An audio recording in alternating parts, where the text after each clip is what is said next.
Hello बच्चों, कैसे हैं आप लोग। बहुत बढ़िया, वेरी गुड।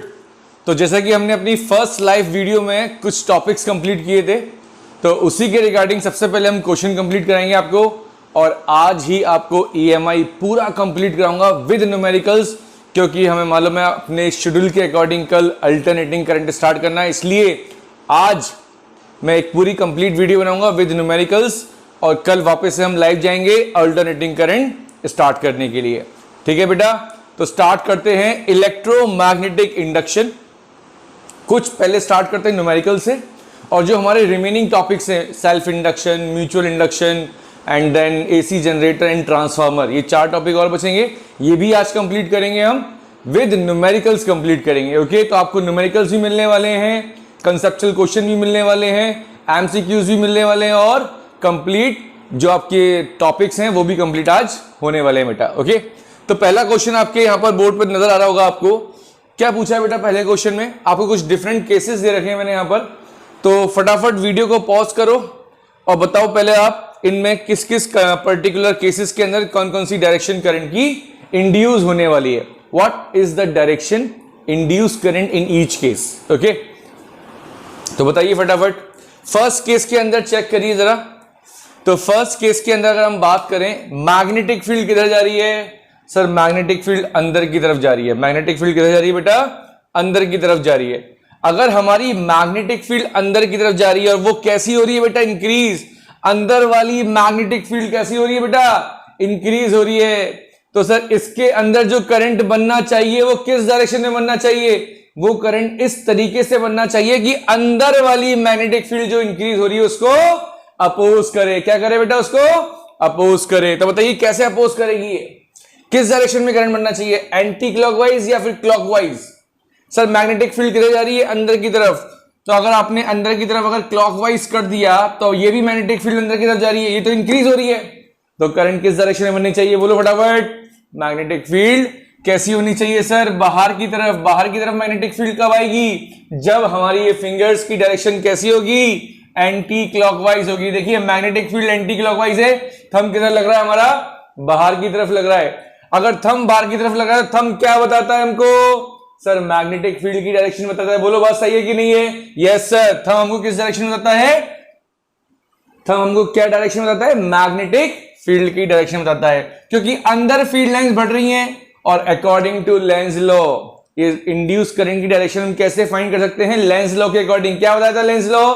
जिसकी वजह से ये करंट बनता है उसी को क्या करता है बेटा? अपोज करता है। बोलो बात समझ में आ रही है इतनी? ओके, यस सर, बात समझ में आ गई हमारी। करंट की डायरेक्शन कैसी होनी चाहिए बेटा? Anti clockwise. मैग्नेटिक फील्ड किधर? बाहर की तरफ। तो ये अंदर वाली मैग्नेटिक फ्लक्स को जो बढ़ रही थी मैग्नेटिक फील्ड लाइन, उसको क्या करेगा? अपोज। तो करंट की डायरेक्शन क्या होनी चाहिए? Anti clockwise. ACW। बोलो बात समझ में आ रही है? क्लियर? यहां पे एंटी क्लॉकवाइज करंट होगा। क्लियर? इसमें कोई डाउट कि सर एंटी क्लॉकवाइज क्यों होगा? फटाफट बताइए, कमेंट करके बताइएगा। ठीक है, ओके। सेकंड केस देखिए जरा। मैग्नेटिक फील्ड यहां पर डिक्रीज हो रही है और जो डॉट हमने जो रिप्रेजेंट किए हुए हैं, ये डॉट हमको क्या बताएगा? सर ये डॉट हमको बताएगा मैग्नेटिक फील्ड किधर जा रही है? बाहर की तरफ जा रही है। क्रॉस क्या जाती है? मैग्नेटिक फील्ड अंदर की तरफ जा रही है। अगर मैग्नेटिक फील्ड हमारी बाहर की तरफ जा रही है तो ये जो मैग्नेटिक फील्ड जो डिक्रीज हो रही है बाहर की तरफ according to Lenz law, sir जो मैग्नेटिक फील्ड बाहर की तरफ कम हो रही है उसको कम नहीं होने देगा। तो ये अपना करंट किस डायरेक्शन में बनेगा? इस लूप के अंदर करंट किस डायरेक्शन में बनेगा? बताओ जरा। सर देखिए, अगर मैं ये क्लॉकवाइज लगाता तो मैग्नेटिक फील्ड किधर जा रही थी? अंदर की तरफ। और अगर मैं एंटी क्लॉकवाइज अगर ये करंट की डायरेक्शन होती तो मैग्नेटिक फील्ड जाती बाहर की तरफ। अगर मैग्नेटिक फील्ड बाहर की तरफ जा रही है और बाहर वाली मैग्नेटिक फील्ड डिक्रीज हो रही है तो उसको डिक्रीज नहीं होने देगा।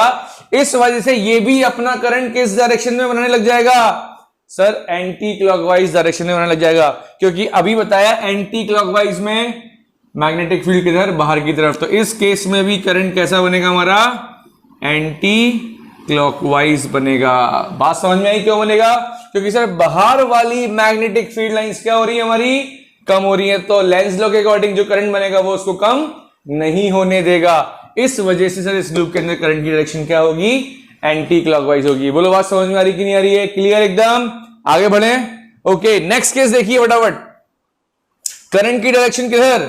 ऊपर की तरफ। लगाओ right hand thumb rule. Current किधर जा रहा है सर? करंट किधर जा रहा है? ऊपर की तरफ। हमने अपना जो अंगूठा है वो किस डायरेक्शन में लगाया सर? ऊपर की तरफ लगाया। अपनी फिंगर चेक करो, इस लूप के अंदर कैसे जा रही हैं? अंदर की तरफ जा रही हैं। तो इसका मतलब इस लूप में मैग्नेटिक फील्ड क्रॉस जा रही है। कैसे जा रही है बेटा? क्रॉस जा रही है। मैग्नेटिक फील्ड कैसे जा रही है हमारी? क्रॉस जा रही है। अगर मैग्नेटिक फील्ड क्रॉस जा रही है और करंट इंक्रीज हो रहा है तो ये अपना करंट किस डायरेक्शन में होना चाहेगा? बढ़ती हुई मैग्नेटिक फील्ड लाइंस को अपोज करेगा। अपोज किस डायरेक्शन में कर सकता है बताइए सर? Anti clockwise. कैसे? Anti clockwise. थंब किधर? बाहर की तरफ। इसका मतलब मैग्नेटिक फील्ड किधर? बाहर की तरफ। अंदर वाली मैग्नेटिक फील्ड को अपोज करने के लिए ये अपना करंट किस डायरेक्शन में बनाएगा? एंटी क्लॉकवाइज डायरेक्शन, जिसकी वजह से वो अंदर वाली फील्ड लाइंस को अपोज कर सके। क्योंकि एंटी क्लॉकवाइज में थंब किधर लग रहा है अपना? बाहर की तरफ लग रहा है। बोलो, बात समझ में आ रही है अच्छे से? कोई डाउट इसके अंदर? ये सारा खेल चल रहा है किसके अकॉर्डिंग चल रहा है? लेंस लॉ के अकॉर्डिंग। लेंस नहीं बताया, जिसकी वजह से बन रहे हो आप उसी को क्या कर रहे हो? अपोज कर रहे हो, है ना? होता है कि नहीं होता है? जनरली कलयुग चल रहा है, कलयुग में ये चीज होती है। जो आपकी मदद करता है आप उसी के पीठ के पीछे क्या करते हैं? छुरा भोंकते हैं। बोलो, बात क्लियर है कि नहीं? होता ही नहीं होता लाइफ में ऐसा? आप अपने अच्छे फ्रेंड की हेल्प करते हैं और पता चला बाद में फ्रेंड ने क्या किया? आपको धोखा दे दिया। तो हमें उस धोखे से बचना है, सतर्क रहना है। समझ में आ रही बात? ओके, इस केस में बताएं फटाफट जरा। इस केस में क्या होगा सर? करंट जा रहा है डाउनवर्ड डायरेक्शन में। करंट कैसे जा रहा है? डाउनवर्ड डायरेक्शन में करंट जा रहा है हमारा। अंगूठा लगाइए, लगाइए अंगूठा। सर अंगूठा किधर जा रहा है? डाउनवर्ड डायरेक्शन में। करंट किधर जा रहा है? डाउनवर्ड डायरेक्शन में। मैग्नेटिक फील्ड चेक करो सर। जब हमने थंब इधर लगाया तो मैग्नेटिक फील्ड किधर जा रही है? इसके अंदर की तरफ जा रही है। किधर जा रही है बेटा? अंदर की तरफ। बोलो, बात समझ में आ रही है? अगर मैग्नेटिक फील्ड अंदर की तरफ जा रही है, करंट की डायरेक्शन सॉरी करंट का मैग्नीट्यूड क्या है? यहाँ पे डिक्रीज हो रहा है। करंट का मैग्नीट्यूड क्या हो रहा है? अंदर वाली मैग्नेटिक फील्ड लाइंस क्या हो रही है बेटा? डिक्रीज होंगी, क्योंकि करंट डिक्रीज हो रहा है ना? क्योंकि हमने रिलेशन पढ़ रखा है मैग्नेटिक इफेक्ट ऑफ करंट में। मैग्नेटिक फील्ड में हमने पढ़ा था जो बी होता है वो डायरेक्टली प्रोपोर्शनल होता है किसके? आई के। आई कम करोगे तो बी भी कम होगा हमारा। तो बी क्या हो रही है बेटा हमारी? कम हो रही है, डिक्रीज हो रही है। अब ये अपने अंदर जो करंट बनाएगा वो किस टाइप से बनाना चाहिए सर? वो इस टाइप से बनाना चाहिए कि ये मैग्नेटिक फील्ड जो कम हो रही है उसको इंक्रीज करे। तो इंक्रीज कब कर सकता है? Clockwise, anti clockwise? फटाफट बताओ मेरे को। अगर क्लॉकवाइज करेंगे तो अंगूठा किधर जा रहा है हमारा? अंदर की तरफ जा रहा है। अंगूठा अगर हमारा अंदर की तरफ जा रहा है तो इसका मतलब मैग्नेटिक फील्ड भी अंदर की तरफ जा रही है। तो जो करंट की वजह से मैग्नेटिक फील्ड कम हो रही है, ये अपना करंट भी उसको सपोर्ट करना चालू कर देगा। बेसिकली सपोर्ट क्यों कर रहा है? क्योंकि इससे काम तो अपोज करना है। कम हो रही है तो कम नहीं होने देगा और बढ़ रही है तो बढ़ने नहीं देगा। इस वजह से करंट की डायरेक्शन कैसी बनेगी? क्लॉकवाइज। कैसी बनेगी बेटा?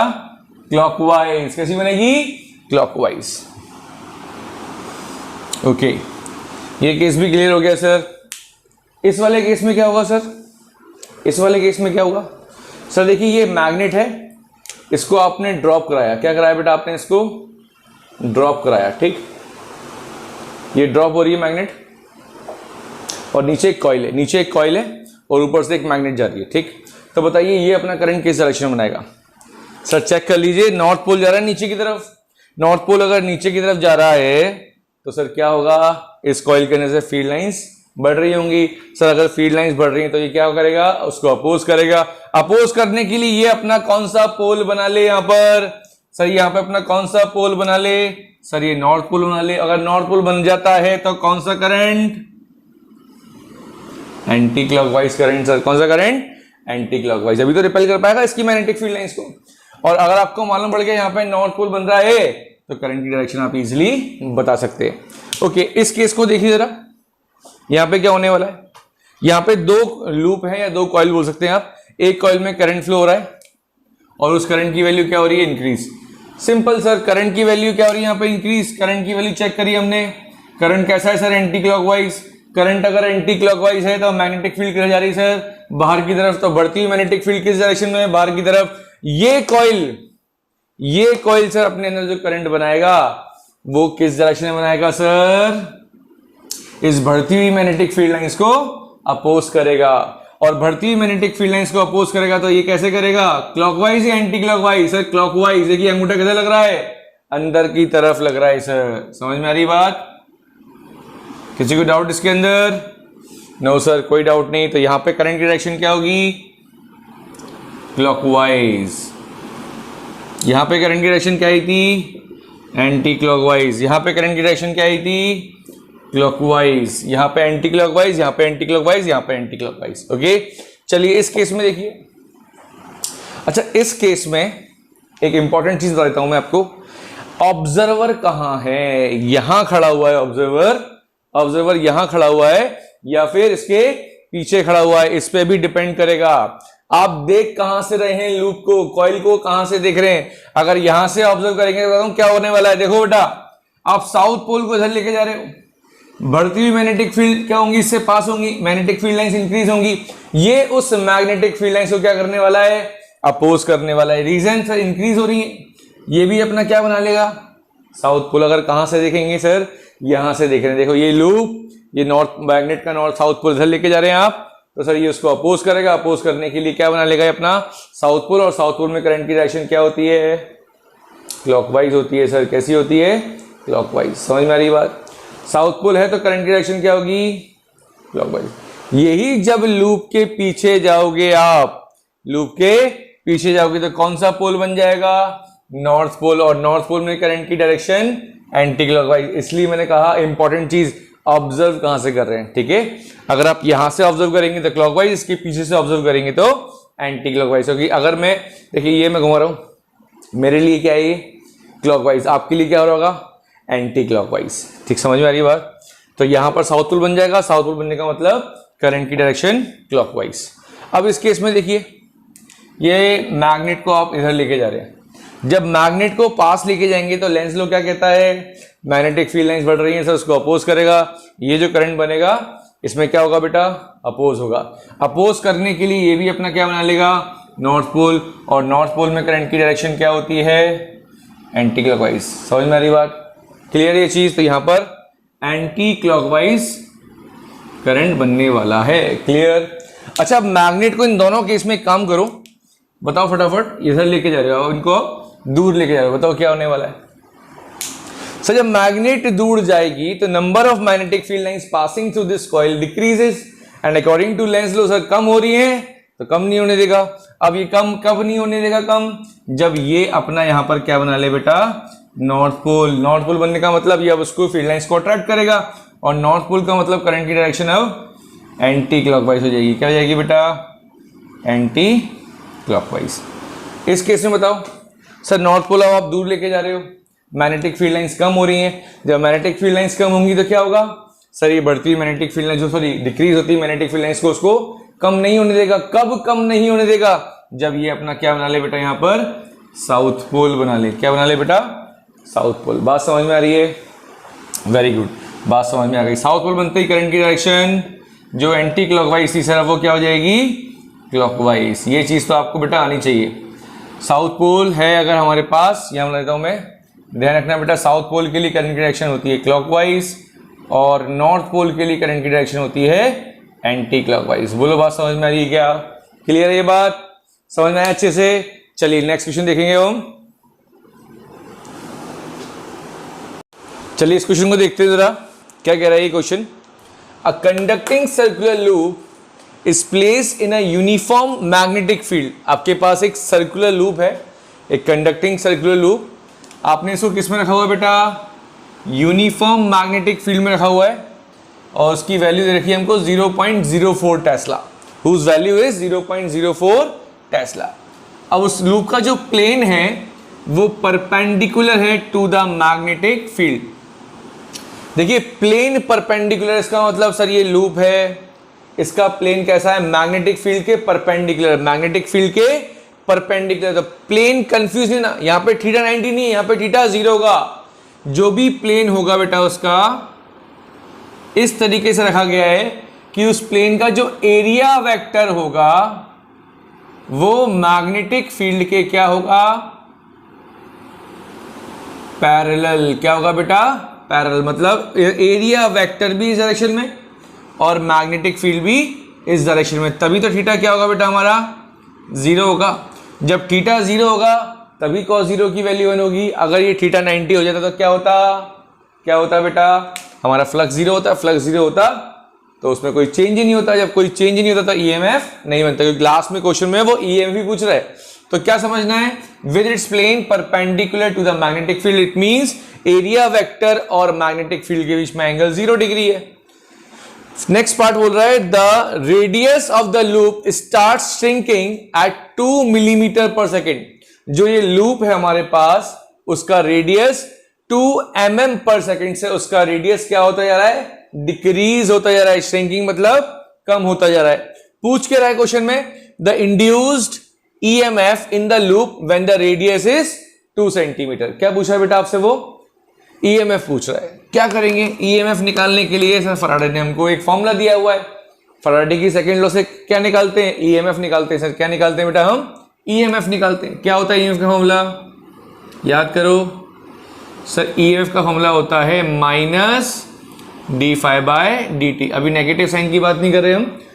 नेगेटिव साइन तो क्या बताएगा, सिर्फ सर हमको अपोज करना बताएगा कि अगर किसी भी कॉइल में से, किसी भी कंडक्टर में से फ्लक्स चेंज हो रहा है तो वो उसको अपोज करता है। ईएमएफ बनने के बाद उसी को क्या करता है, अपोज करता है। नेगेटिव साइन की बात नहीं करें, नेगेटिव साइन हमें मालूम है क्यों लगाते हैं। अभी हम मैग्नीट्यूड की बात कर रहे हैं कि कितना ईएमएफ प्रोड्यूस हो रहा है। तो d phi by D t आ गया, ठीक है। अब बेटा यहां पर हमने लिखा डी बाय डी टी। जरा फाई की वैल्यू बताइए, यहां पे लिख रहा हूं फाई की वैल्यू क्या होगी, B vector dot A vector. Sir B A cos theta अभी बताया आपने, थीटा 0 तो कॉस 0 की वैल्यू 1, तो फाई किसके इक्वल आ गया, बी ए के इक्वल आ गया। तो यहां लिख दिया मैंने बी ए, ठीक है। सर मैग्नेटिक फील्ड चेंज हो रही है क्या, नो सर, मैग्नेटिक फील्ड तो यूनिफॉर्म है, मैग्नेटिक फील्ड तो कांस्टेंट है। अब कांस्टेंट हम क्या करते हैं बेटा, हम बाहर लिख देते हैं। क्या आएगा यहाँ पर, D A upon D T. Sir यहाँ पे एक लूप की बात करिए सर्कुलर शेप में, तो सर्कल का एरिया कितना होता है सर, पाई आर स्क्वायर होता है। कितना होता है बेटा, पाई आर स्क्वायर। तो यहाँ पे डी बाई डी टी किसका होगा, पाई आर स्क्वायर, क्योंकि एरिया कितना होता है सर्कल का, पाई आर स्क्वायर। अब पाई अगेन कांस्टेंट हो गया सर, तो B pi D R square upon D T. R square को डिफरेंशिएट करिए टाइम के रेस्पेक्ट में, क्या मिलेगा हमको सर, ये मिलेगा हमें B pi 2 R D R by D T. यहां अगर आपने मिस्टेक कर दी, सिर्फ आर स्क्वायर को डिफरेंशिएट कर दिया और 2 आर लिख दिया, तो आपका आंसर नहीं आएगा। तो हमने आर को डिफरेंशिएट किया टाइम के रेस्पेक्ट में। डिफरेंशिएशन में कैसे लिखेंगे इसको सर, 2 आर हो जाएगा इसका आर का डिफरेंशिएशन, बट टाइम के रेस्पेक्ट में दूसरा फंक्शन है, इसलिए यहां पे D R by D T भी लिखा जाएगा। अगर सिंपली होता D by D R of R square, तो इसका आंसर सिर्फ क्या होता, 2 आर होता। लेकिन यहां पे है D R square upon D T, time के रेस्पेक्ट में बात कर रहे हैं, इसलिए D R by D T भी आएगा। अब यहां पे देखो जरा, मैग्नेटिक फील्ड कितना गिवन है, 0.04।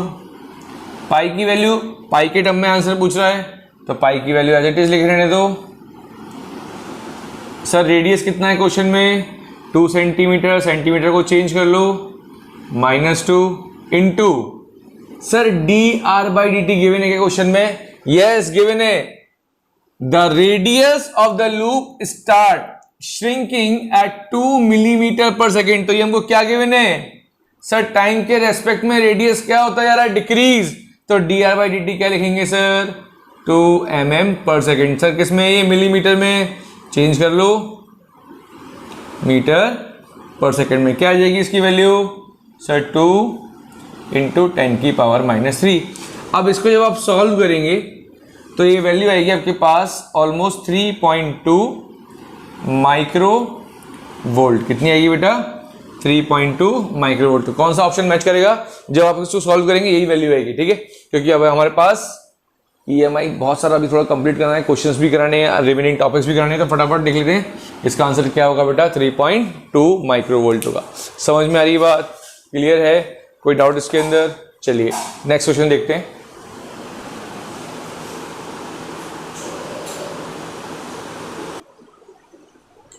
ओके, क्वेश्चन नंबर 3 कह रहा है बेटा हमारा, यहां पर एक वायर है और यहां पर इलेक्ट्रॉन इस डायरेक्शन में मूव कर रहा है। इलेक्ट्रॉन हमारा बेटा इस डायरेक्शन में मूव कर रहा है, ठीक है। इसके ऊपर एक लूप है, तो क्या फाइंड करना है आपको, इसमें आपको बताना है बेटा करंट इंड्यूस होगा या नहीं होगा। तो यहाँ पे चार ऑप्शन है, देखते हैं फटाफट क्या कह रहा है। चार ऑप्शन, पहला ऑप्शन कह रहा है no current is induced. Second option कह रहा है ए से बी जाएगा, बी से सी, सी से डी, इसका मतलब कैसा बेटा एंटी क्लॉकवाइज। फिर कह रहा है ए डी सी बी मतलब क्लॉकवाइज, या फिर last option the current will reverse its direction as the electron pass the coil. Last option क्या कह रहा है बेटा, करंट अपनी डायरेक्शन को रिवर्स करेगा जब इलेक्ट्रॉन से निकल जाए, इलेक्ट्रॉन इससे पास हो जाएगा। बताइए क्या करेंगे इस केस में, क्या होगा इस केस में। सर इस केस में देखिए क्या कह रहा है क्वेश्चन, यहां पर इलेक्ट्रॉन जा रहा है हमारा इस डायरेक्शन में, ठीक। अगर आपको मालूम है इलेक्ट्रॉन अगर इस डायरेक्शन में आ रहा है तो सर करंट किस डायरेक्शन में बनेगा, इसके अपोजिट। इलेक्ट्रॉन के हमेशा करंट किस डायरेक्शन में बनता है बेटा, उसके अपोजिट डायरेक्शन में बनता है करंट। अब देखो जरा, करंट हमारा इस डायरेक्शन में जा रहा है, फिंगर्स चेक करिए अपनी। Sir right hand thumb rule, right hand thumb rule लगाया हमने करंट के अलोंग। फिंगर्स कैसे जा रही हैं इस कॉइल के अंदर, इस कॉइल के अंदर फिंगर कैसे जा रही है बेटा, सर इनवर्ड्स। तो फिंगर इनवर्ड्स जा रही है, तो मैग्नेटिक फील्ड किधर है बेटा, अंदर। अगर मैग्नेटिक फील्ड अंदर की तरफ है तो सर क्या होगा, ये अपना करंट इस डायरेक्शन में बनाएगा कि इस बढ़ती हुई अंदर जाती हुई मैग्नेटिक फील्ड लाइंस को अपोज करेगा। अपोज कब कर सकता है सर, जब करंट की डायरेक्शन कैसी हो, क्लॉकवाइज। कैसी हो करंट की direction, clockwise, sorry anti clockwise. अगर करंट की डायरेक्शन एंटी क्लॉकवाइज है, देखिए जरा करंट की डायरेक्शन कैसी आ रही है, इस तरीके से करंट बनना चाहिए कि ये क्या करे बेटा, उसको अपोज करे। अपोज कब कर सकता है, जब ये अपना करंट कैसे बना ले, एंटी क्लॉकवाइज। थंब किधर लग रहा है हमारा, बाहर की तरफ, तो एंटी क्लॉकवाइज। अब लेकिन एक बात बताओ, जैसे जैसे ये करंट चलता जाएगा, या सिंपल वे में बात करूं, इलेक्ट्रॉन जब इसको पास कर देगा, इस कॉइल को पास कर देगा, तो sir number of magnetic field lines क्या होंगी। जब इलेक्ट्रॉन इससे पास होगा तो नंबर ऑफ फील्ड लाइंस बढ़ेंगी, नंबर ऑफ फील्ड लाइंस बढ़ेंगी तो ये अपना करंट ऐसा बनाएगा कि उसको अपोज करेगा, तो एंटी क्लॉकवाइज बना लिया। लेकिन जब ये इलेक्ट्रॉन निकल जाएगा तब क्या होगा सर, जब ये इलेक्ट्रॉन निकल जाएगा तो नंबर ऑफ फील्ड लाइंस कम होंगी, और नंबर ऑफ फील्ड लाइंस अगर कम हो रही होंगी तो क्या होगा बेटा, ये उसको आपको कम करने नहीं देगा। कब कम नहीं करने देगा, जब ये भी करंट अपना कैसे बना ले, कैसे बना ले बेटा, क्लॉकवाइज डायरेक्शन में। तो इसका मतलब सर यहाँ पे करंट की डायरेक्शन क्या हो गई, क्लॉकवाइज। नहीं समझ में आया, कोई बात नहीं, दोबारा समझा देते हैं। सर जब सपोज करो जब इलेक्ट्रॉन इसके पास जा रहा था, तो जैसे जैसे इसके पास जाता रहेगा फील्ड लाइंस क्या होती जाएंगी, बढ़ती जाएंगी, तो उसको अपोज करेगा। अपोज करने के लिए करंट की डायरेक्शन एंटी क्लॉकवाइज। कैसे मालूम पड़ा सर, हमने राइट हैंड थंब रूल लगाया, right hand thumb rule check किया, मैग्नेटिक फील्ड अंदर की तरफ, ये अपने अंदर करंट ऐसा बनाएगा, उसको अपोज करेगा। अपोज कब करेगा, जब करंट की डायरेक्शन कैसी होगी, एंटी क्लॉकवाइज होगी, तभी तो बाहर की तरफ जाएगी मैग्नेटिक फील्ड लाइंस। अब सर वो इलेक्ट्रॉन दूर चला गया इसके, जब इलेक्ट्रॉन दूर चला जाएगा तो number of magnetic field lines, इस कॉइल से पास होने वाली फील्ड लाइंस क्या होंगी, कम होंगी। तो लेंस लॉ के अकॉर्डिंग कम भी नहीं होने देगा। कब कम नहीं होने देगा, जब ये अपना करंट किस डायरेक्शन में बना ले बेटा, क्लॉकवाइज। क्लॉकवाइज में तो फील्ड लाइंस क्या हो रही है, अंदर की तरफ जा रही है, तो इसका मतलब ये बाहर की तरफ जाएगा, जैसे दूर की तरफ दूर जाएगा, तो ये अपने करंट की डायरेक्शन को एंटी क्लॉकवाइज से क्या कर लेगा, क्लॉकवाइज। इस वजह से यहां पे जो करेक्ट ऑप्शन होना चाहिए, the current will reverse its direction as the electron pass the coil.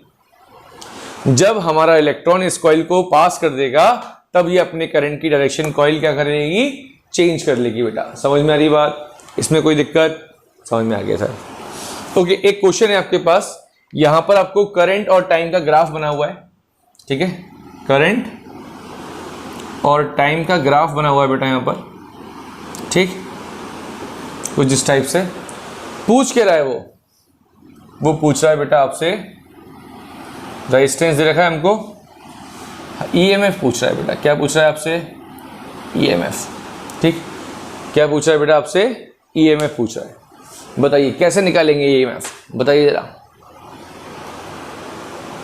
कैसे निकालेंगे ईएमएफ, बताइए। तो यहां पर एक फॉर्मूला होता है बेटा, देखिए जो हम यूज करने वाले हैं। एक मिनट चेक कर लेता हूं बेटा, क्वेश्चन ये है, यही है कि इसमें कुछ और कुछ पूछ रहा है, जस्ट होल्ड ऑन बेटा।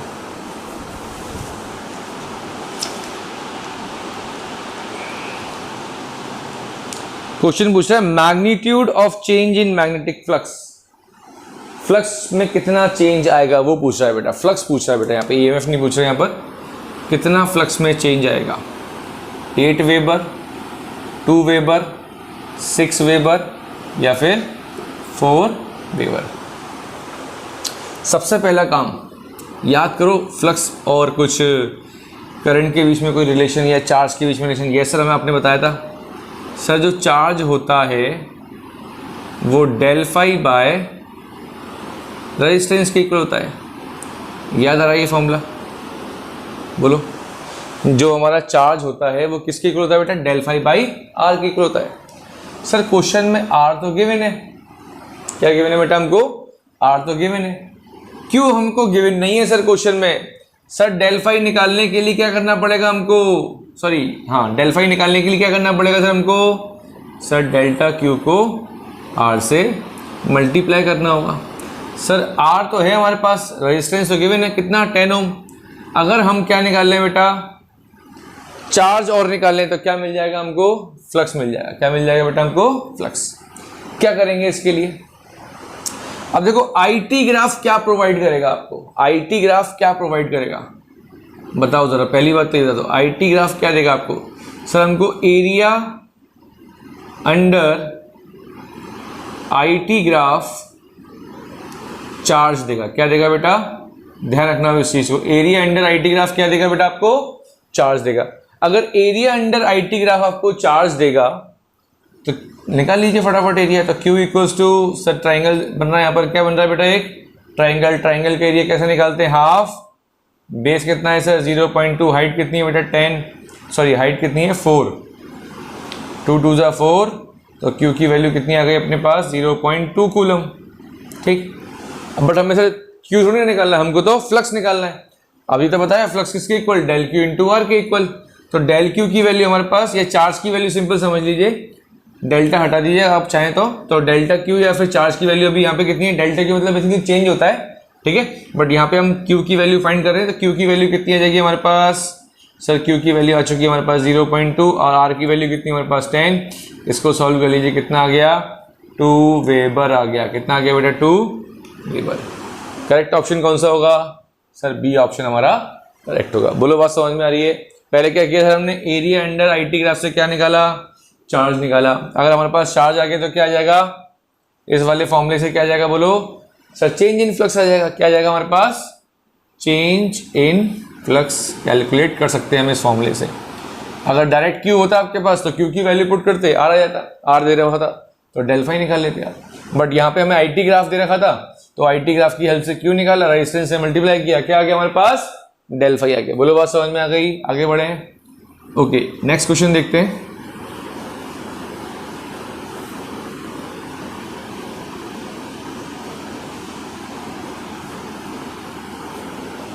देखिए नेक्स्ट क्वेश्चन क्या कह रहा है, यहां पे आप देख रहे हैं एक कंडक्टिंग रॉड है, ये कंडक्टिंग लूप है सपोज करो। इस कंडक्टिंग लूप को आप v वेलोसिटी से टूवर्ड्स राइट लेके जा रहे हैं, ठीक है। इस कंडक्टिंग लूप को आप v वेलोसिटी से राइट साइड लेके जा रहे हैं, सॉरी लेफ्ट साइड। किस साइड लेके जा रहे हैं बेटा, लेफ्ट साइड, ठीक है। जब आप इसको लेफ्ट साइड लेके जा रहे हैं, मैग्नेटिक फील्ड जा रही है अंदर, तो इन दोनों के बीच में कितना एंगल 90 डिग्री। कितना बेटा, तो यहाँ पे थीटा कितना बन रहा है 90। क्लियर। पूछ क्या रहा है बेटा, find the value of current in the arm, इस आर्म में कितना करंट बनेगा। तो सर करंट निकालना है हमको, करंट का फॉर्मूला होता है V by R. Sir resistance given है हमको कितना 5 ओम, वेलोसिटी गिवन है 10 मीटर पर सेकंड। सर ईएमएफ तो हमें गिवन नहीं है, बट हम ईएमएफ निकाल सकते हैं। बोलो किस फॉर्मूले से। सर देखिए वेलोसिटी, इस कंडक्टिंग लूप को चेक करो और मैग्नेटिक फील्ड को चेक करो, तीनों आपस में कैसे बेटा, तीनों आपस में कैसे हैं, परपेंडिकुलर। और मैंने बताया था जब तीनों आपस में परपेंडिकुलर होते हैं तो ईएमएफ निकालने का फॉर्मूला क्या होता है, VBL। सर V गिवन है हमें कितना 0.5, लेंथ कितना गिवन है बेटा 10, लेंथ 20 सेंटीमीटर है। सेंटीमीटर को हमने चेंज कर लिया मीटर में, 10 की पावर -2 से मल्टीप्लाई करके। अब हमारे पास वेलोसिटी कितनी है बेटा 10 है, तो ये आ गया हमारे पास 10 इंटू 20, 0.5 पॉइंट आया, हमने एक जीरो लगा दिया, 5 2 10 2 5 20 इंटू 500, तो 100 इंटू 10 की पावर -2, तो इसका मतलब 10 की पावर -2 का मतलब क्या हुआ बेटा सर 100 किस में है अपॉन में कट गया सर, ये कितना बचा 1 बचा, कितना बचा 1। ईएमएफ कितना आ गया बेटा 1 आ गया। सर आर कितना गिवन है, सर आर हमको गिवन है बेटा 5 ओम। सर 1/5 कितना होगा 0.2 या 0.5 या फिर 0.7 या 1 वोल्ट। सर 1/5 कितना होता है 0.2 वोल्ट 2 एम्पियर। 1/5 की वैल्यू कितनी होती है 0.2 होती है। क्लियर। तो करेक्ट ऑप्शन क्या हो गया बेटा हमारा 0.2 ampere is the correct answer. और कोई मिस्टेक तो नहीं हो रही? ओके सर मिस्टेक हो रही है, सर मिस्टेक हो रही है। 0.5/10 0, सर 0 से 0 चला गया, सॉरी ये 5 to the 10, 5 into 20, ओके 25 से तो 100 सही है, 25 से 100 into 10 - 2 ठीक है। तो ये सही है बेटा, कोई गलती नहीं है इसके अंदर, करेक्ट ऑप्शन है।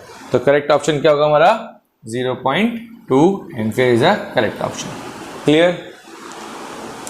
ओके नेक्स्ट क्वेश्चन देखते हैं बेटा अब। चलिए बेटा नेक्स्ट क्वेश्चन देखते हैं हम यहाँ पे वापस एक बार।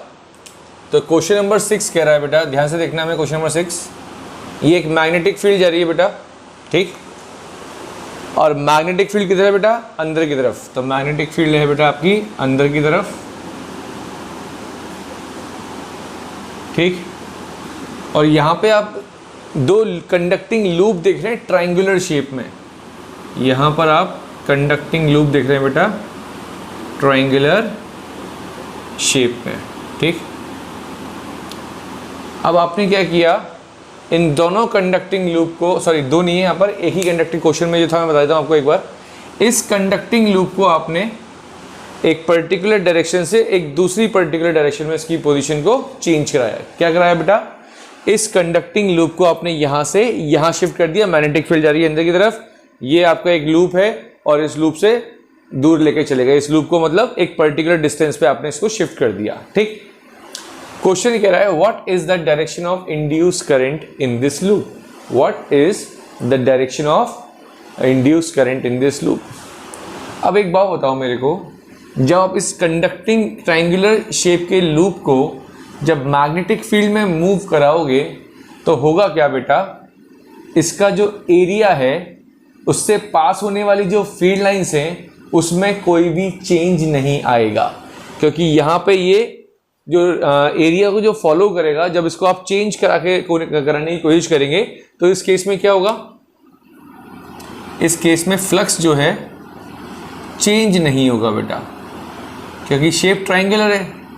तो ट्रायंगुलर शेप के ऑब्जेक्ट को जब आप कोशिश करोगे मैग्नेटिक फील्ड में मूव कराने की तो इसके अंदर से कोई भी फ्लक्स चेंज नहीं होगा, और जब फ्लक्स चेंज नहीं होगा तो सर ईएमएफ इंड्यूस नहीं होगा। तो what is your answer, sir there is no induced EMF, induced EMF के अंदर नहीं बनेगा, बिकॉज सर यहां पर क्या हो रहा है, एरिया जो है दोनों केस में एरिया को आप चेंज नहीं किया, मैग्नेटिक फील्ड जा रही है इस केस में, तो यहां पे इस एरिया से, इस ट्रायंगल के एरिया से जो पास होने वाली फील्ड लाइन से उसमें कोई चेंज नहीं आएगा, और जब फ्लक्स में चेंज नहीं आता तो सर ईएमएफ भी नहीं बनता। बोलो बात समझ में आ रही है? यस सर समझ में आ रही है हमको। क्या याद रखना कंसेप्ट, सर एरिया अगर हमारा चेंज नहीं हो रहा है तो फ्लक्स चेंज नहीं होगा, और फ्लक्स चेंज नहीं होगा तो बोलो क्या होगा, ईएमएफ नहीं बनेगा। अब यहाँ पर 2 क्वेश्चन है, सॉरी 2 पार्ट है इस क्वेश्चन में। यहाँ भी मैग्नेटिक फील्ड किधर जा रही है बेटा अंदर की तरफ, और एक आपके पास एक लूप है, ये रेक्टेंगुलर शेप में है और ये सर्कुलर शेप में। क्वेश्चन पढ़िए ध्यान से, क्या कह रहा है, in which loop do you expect the induced EMF a constant, induced EMF किस केस में कांस्टेंट होगा, during the passage out the field, जब आप इस फील्ड से दूर जा रहे होंगे तब इस केस में, किस केस में इंड्यूस्ड ईएमएफ कांस्टेंट रहेगा, इस वाले केस में इंड्यूस्ड ईएमएफ कांस्टेंट रहेगा या इस वाले केस में इंड्यूस्ड ईएमएफ कांस्टेंट रहेगा। सोचिए जरा क्या बोल रहा है आपने, वापस रिपीट कर रहा हूं क्वेश्चन में, in which loop do you expect the induced EMF a constant during the passage out of the field.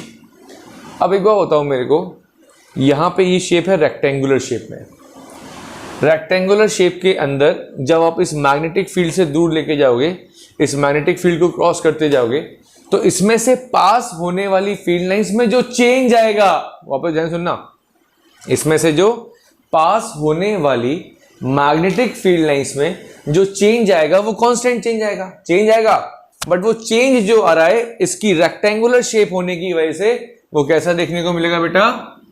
Constant देखने को मिलेगा। अगर फ्लक्स जो आप चेंज कर रहे हैं अगर वो कांस्टेंट है तो सर बनने वाला ईएमएफ जो होगा वो भी कैसा होगा?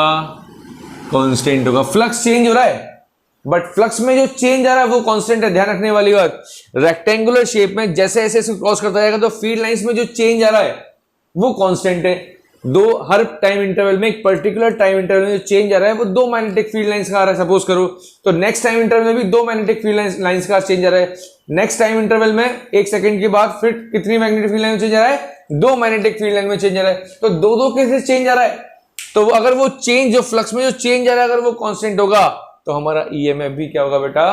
कांस्टेंट होगा। ये बात आपको याद रखनी है। बट इस शेप में क्या है, देखो ये सर्कुलर शेप में है। सर्कुलर शेप में सर एरिया जैसे जैसे इससे लिंक करता जाएगा तो फील्ड लाइंस जो पास होती होंगी वो सेम नहीं पास हो पाएंगी। यहां से कुछ निकल जाएंगी, यहां से कुछ निकल जाएंगी, यहां से कुछ निकल जाएंगी, यहां से कुछ निकल जाएंगी। तो एरिया इसका जो शेप है उसकी शेप के होने की वजह से क्या होगा? जो फ्लक्स में जो चेंज आएगा वो कांस्टेंट नहीं आएगा, और फ्लक्स में अगर जो चेंज आएगा अगर वो कांस्टेंट नहीं आएगा तो सर ईएमएफ हमारा कांस्टेंट इस केस में नहीं बनेगा। तो in which loop do you expect the induce EMF constant? Sir in this case the induce EMF is constant during the passage out of the field. अच्छा ये क्वेश्चन देखिए, question number 8 क्या कह रहा है? क्वेश्चन नंबर 8, यहां पर आपके एक लूप है और लूप के दो एंड्स आपने कैपेसिटर से कनेक्ट कर दिए। किससे कनेक्ट कर दिए? कैपेसिटर से। और यहां पे आपने दो क्या ले लिए बेटा? दो मैग्नेट ले ली, बार मैग्नेट। इसका जो साउथ पोल है वो इस डायरेक्शन में आ रहा है और इस मैग्नेट का जो नॉर्थ पोल है वो इस डायरेक्शन में आ रहा है। क्वेश्चन कह रहा है predict the polarity of capacitor. Capacitor की पोलैरिटी फाइंड करिए, कैपेसिटर की पोलैरिटी फाइंड करनी है। बहुत सिंपल है, ट्राई करो पहले आप लोग। बताइए कमेंट सेक्शन में क्या आ रहा है, फटाफट कमेंट सेक्शन में जरूर बताना है आपको, ठीक है? पहले आप ट्राई करो। ओके बहुत सिंपल है सर। अगर देखिए यहाँ से मैं देख रहा हूँ, अब मैंने अगेन बताया सर आप ऑब्जर्व कहाँ से कर रहे हैं ये बहुत इंपॉर्टेंट है। अगर मैं यहाँ से ऑब्जर्व कर रहा हूँ, ये लूप है और मैं इस साइड खड़ा हूँ जहाँ पे मैग्नेट नॉर्थ पोल जा रही है। अब नॉर्थ पोल अगर इस डायरेक्शन में जा रही है तो मैग्नेटिक फील्ड लाइंस बढ़ रही हैं। अगर मैग्नेटिक फील्ड लाइंस बढ़ रही हैं तो सर क्या करेगा? ये इस टाइप से करंट बनाएगा या इस डायरेक्शन में करंट बनाएगा कि इस बढ़ती हुई मैग्नेटिक फील्ड लाइंस को अपोज करेगा। अगर बढ़ती हुई मैग्नेटिक फील्ड लाइंस को उसको अपोज करना है तो यहाँ पे नॉर्थ पोल लेके जा रहे हैं तो सर ये लूप भी अपना यहाँ से कौन सा पोल बना लेगा? नॉर्थ पोल, क्योंकि नॉर्थ की फील्ड लाइन से रिपेल करेंगे तो करंट की डायरेक्शन क्या हो जाएगी बेटा? इस केस में एंटी क्लॉकवाइज। क्या हो जाएगी बेटा? अभी हम लेफ्ट से बात करें, ठीक है? एंटी क्लॉकवाइज ऐसे जाएगा करंट। सर करंट अगर एंटी क्लॉकवाइज जा रहा है तो करंट जहाँ से चलता है, जहाँ से स्टार्ट हुआ सर वो कौन सा पोटेंशियल? Higher potential. जहाँ पे गया होगा किधर? Lower potential. तो सर ए वाली जो हमारी प्लेट है वो कैसी होगी बेटा? पॉजिटिव होगी। और सर जो बी वाली जो प्लेट है वो कैसी होगी बेटा? हमारी नेगेटिव होगी। समझ में आ रही बात? अगर यही लूप में यहाँ से देखूंगा तो क्या होगा? सर अब साउथ पोल को आप इधर लेके जा रहे हैं, ये लूप है। जब साउथ पोल को आप इधर लेके जा रहे हैं तो क्या होगा? सर साउथ पोल से जब पास लेके जाएंगे तो number of field lines increase होंगी। नंबर ऑफ फील्ड लाइंस अगर इंक्रीज होगी तो उसको बढ़ने नहीं देगा, तो ये अपना कौन सा पोल बना लेगा बेटा? South pole. और आपको मालूम है साउथ पोल में करंट की डायरेक्शन क्लॉकवाइज होगी। अगर करंट की डायरेक्शन क्लॉकवाइज हो गई तो सर बी वाली प्लेट क्या हो जाएगी? देखो करंट की डायरेक्शन क्लॉकवाइज, तो बी वाली प्लेट क्या हो जाएगी सर? बी वाली हो जाएगी पॉजिटिव और ए वाली हो जाएगी बेटा नेगेटिव। ये आपके बोर्ड एग्जाम में कई बार क्वेश्चन इस टाइप से पूछा गया है बेटा, ठीक है? तो आपको लिखना है, पहले तो खैर सब्जेक्टिव में अगर आप प्रॉपर लिखते थे, अगर एमसीक्यू में आता है तो वो प्रॉपर डिफाइन होगा। तो आप ए को पॉजिटिव और बी को नेगेटिव टिक करके आइएगा। अगर वो बोल रहा है लेफ्ट साइड से अगर कोई एमसीक्यू पूछता है कि लेफ्ट साइड से बताइए पोलैरिटी क्या होगी, तो आप बोलेंगे बी पॉजिटिव और ए नेगेटिव। राइट साइड से अलग पोलैरिटी आएगी और लेफ्ट साइड से अलग पोलैरिटी आपको दिखेगी, क्योंकि ऑब्जर्वर पर डिपेंड करता है पोल का बेसिकली फॉर्म होना। क्लियर? ओके, अब हम यहाँ पर क्वेश्चन नंबर 9 देखते हैं। इसको हम रफ कर देते हैं और अब हम देखेंगे क्वेश्चन नंबर 9।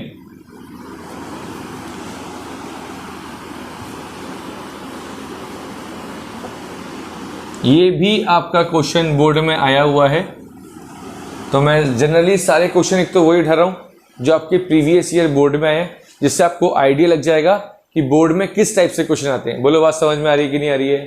ठीक है, तो जनरली मैक्सिमम वही क्वेश्चन ले रहा हूं जो आपके प्रीवियस ईयर बोर्ड में आ चुके हैं, या इस टाइप से कि एमसीक्यू बना लें उसके हम, तो हम उसमें से ऑप्शंस देख लें।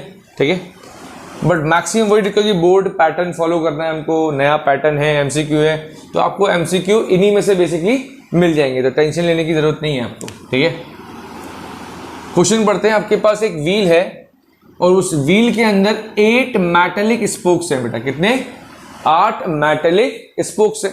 ठीक है, ये 1 2 3 4 5 6 7 8। ठीक है, 8 स्पोक्स हैं और इसकी जो लंबाई है वो कितनी है बेटा? 50 सेंटीमीटर। कितनी है? 50 सेंटीमीटर। और जो रोटेट कर रहा है ये व्हील कितने रिवॉल्यूशंस कर रहा है 1 मिनट में? सर 1 मिनट में ये रिवॉल्यूशन कर रहा है 120 रिवॉल्यूशन पर मिनट। और याद करो फ्रीक्वेंसी किस में देखते हैं या रोटेशन किस में देखते हैं? सेकंड में।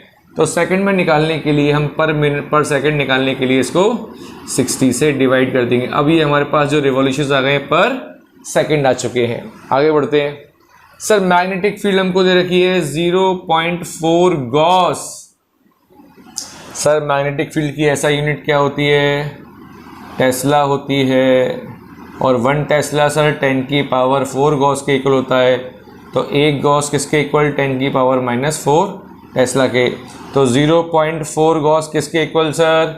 0.4 इंटू 10 की पावर -4 टेस्ला के। ये कन्वर्जन फैक्टर बता दिया आपको हमने। 1 टेस्ला इक्वल्स टू 10 की power 4 gauss, 1 gauss is equals to 10 to the power -4 gauss. तो 0.4 गॉस किसके equal? 0.4 into 10 to the power -4 tesla के इक्वल। क्लियर? अब यहाँ पे हमने वैल्यू भी निकाल ली। अब इस क्वेश्चन में देखा था जो ये व्हील रोटेट कर रहा है अर्थ के हॉरिजॉन्टल डायरेक्शन में, जो अर्थ का टोटल मैग्नेटिक फील्ड का जो हॉरिजॉन्टल कंपोनेंट है उसके अलॉन्ग मूव कर रहा है। तो यहां पर आपको बता देते हैं बेटा हॉरिजॉन्टल कंपोनेंट का फॉर्मूला क्या होता है। अर्थ की जो टोटल मैग्नेटिक फील्ड है वो कॉस डेल्टा के या डेल के बराबर होता है। याद करो जब आपको मैग्नेटिक इफेक्ट ऑफ करंट पढ़ाया था तो उसमें बी एच की वैल्यू किसके इक्वल थी? B cos del. सर ये डेल क्या होता है? इसको हमने बताया था एंगल ऑफ डिप। क्या बताया था बेटा? Angle of dip. और इसकी वैल्यू कितनी है बेटा हमारे पास? क्वेश्चन में वैल्यू दे रखी होगी, सॉरी 60 डिग्री की रखी। कितनी रखी बेटा? 60 डिग्री। तो यहाँ पे गिवन क्या क्या है? सर हमको एंगल ऑफ डिप गिवन है, हमको बेटा अर्थ की मैग्नेटिक फील्ड गिवन है। कितनी? बी ई की वैल्यू कितनी गिवन है? 0.4 into 10 to the power -4 tesla. Okay, और क्या चीज़ गिवन है बेटा हमको?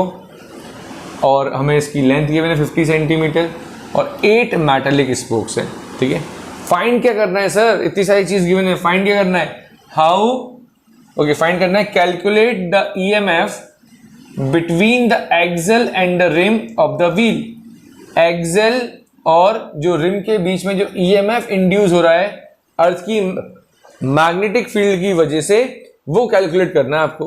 कर लीजिए कैलकुलेट, बहुत सिंपल है। क्या फॉर्मूला होता है सर? सर ये कुछ इस टाइप से नहीं बनना। कोई कंडक्टिंग रॉड जब एक यूनिफॉर्म मैग्नेटिक फील्ड में रोटेट करती है तो आपने एक फॉर्मूला पढ़ा था, याद करो, E equals to half BL² omega. याद आ रहा है ये फॉर्मूला? यस सर, बिल्कुल याद आ रहा है। सर यहाँ पे हाफ, सर B का कौन सा कंपोनेंट? अर्थ का हॉरिजॉन्टल वाला। और उसकी वैल्यू कितनी बताई बेटा? BE cos del L² omega. Omega क्या होती है सर? एंगुलर वेलोसिटी होती है। क्या होती है बेटा? Angular velocity. वैल्यू पुट कर दो फटाफट। सर बी की वैल्यू कितनी दे रखी थी? 0.4 इंटू 10 की पावर -4। कॉस डेल्टा की वैल्यू कितनी रखी? 60 डिग्री। और यहाँ पर लेंथ कितनी दे रखी बेटा हमको 50 सेंटीमीटर। सेंटीमीटर को सर हमने मीटर में चेंज कर लिया। ओमेगा क्या होता है 2 पाई एन, पढ़ा है हमने बेटा ये फॉर्मूला। ओमेगा क्या होता है 2 pi by T, 1/t frequency को यहाँ पे लिखते हैं नंबर ऑफ रोटेशंस या रिवॉल्यूशंस पर सेकेंड। सर 2 पाई अगेन सर पाई की वैल्यू 22/7, नंबर ऑफ रिवॉल्यूशंस कितने हैं 120 पर मिनट थे, तो हमने इसको सेकंड में चेंज कर लिया था। इसको सॉल्व कर लीजिए, आपका आंसर आ जाएगा। ठीक है बेटा, ओके। तो ये हमने क्वेश्चंस देखे, ठीक है। अब हम पहले जो आपके रिमेनिंग टॉपिक्स हैं उनको कंप्लीट करते हैं, फिर और क्वेश्चंस देखेंगे बेटा, ओके।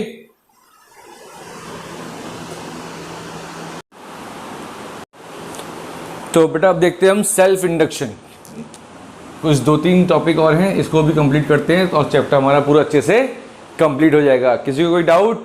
Very good sir. तो सेल्फ इंडक्शन क्या होता है उसके लिए हम बात करेंगे यहाँ पर बेटा एक इंडक्टर की।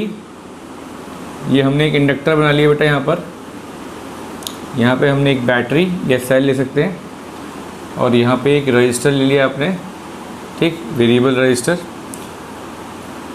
अब सेल्फ इंडक्शन क्या होता है तो मैं थोड़ा समझाना चाहूँगा बेटा आपको।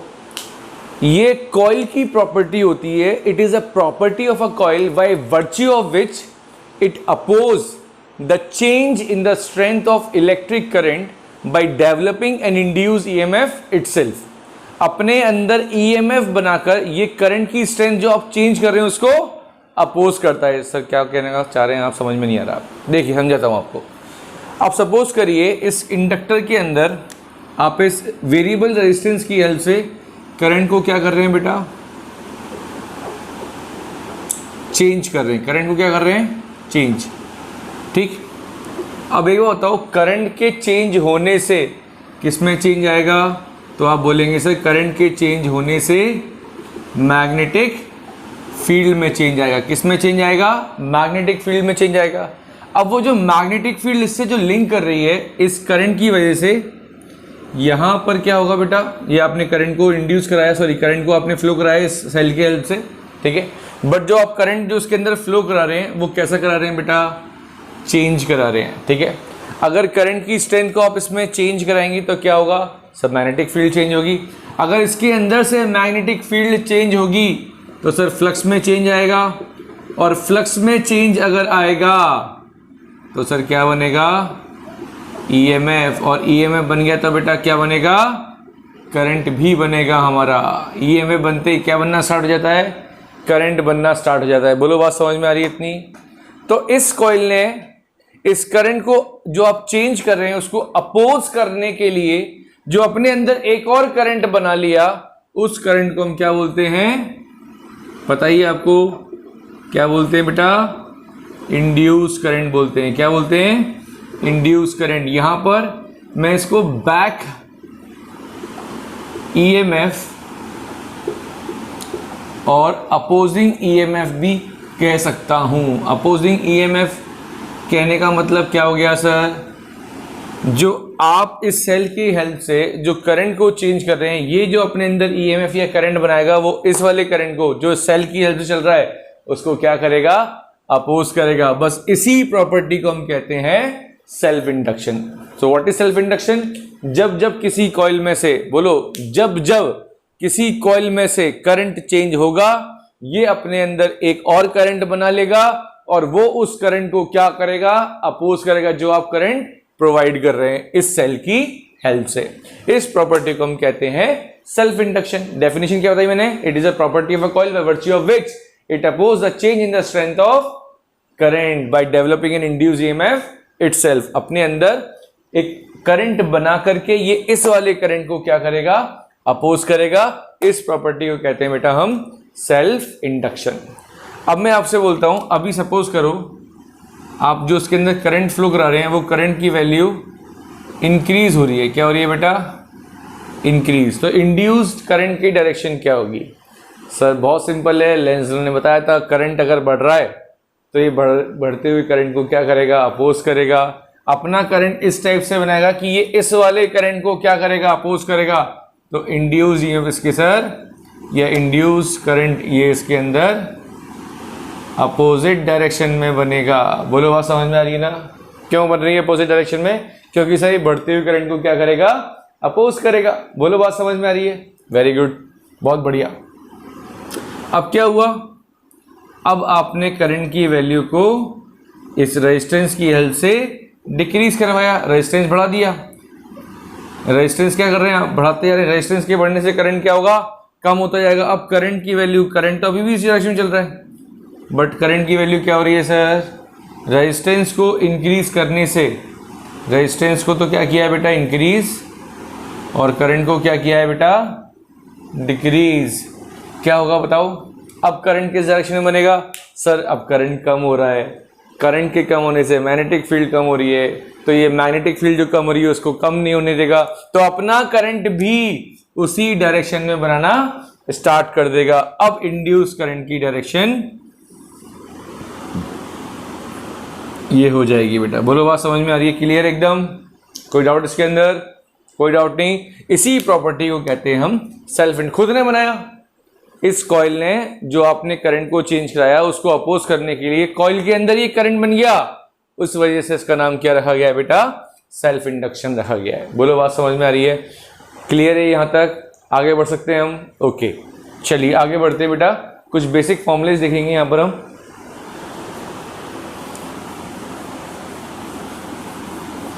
यहां पर हम पढ़ेंगे बेटा coefficient of self inductance. Coefficient of self inductance.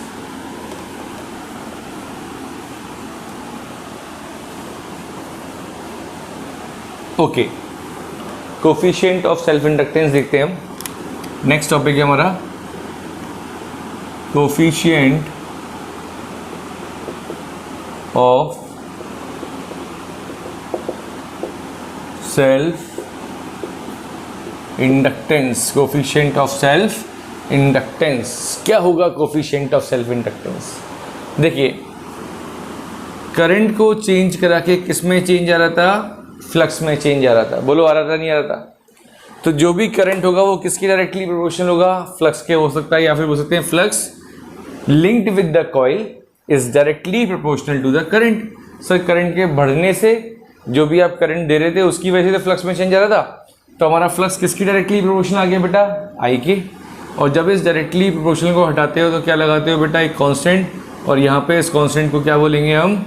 Coefficient of self inductance. क्या बोलेंगे? Coefficient of self inductance. अब अगर मैं आई की वैल्यू 1 एम्पियर ले लेता हूँ, कितना करंट आप फ्लो करा रहे हैं सर्किट में? 1 एम्पियर करंट फ्लो करा रहे हैं। अगर आप 1 एम्पियर करंट फ्लो कराएंगे तो फाई किसके इक्वल आ गया? एल के इक्वल आ गया। और एल किसके इक्वल आ गया बेटा? फाई के इक्वल आ गया। एल किसके इक्वल आ गया?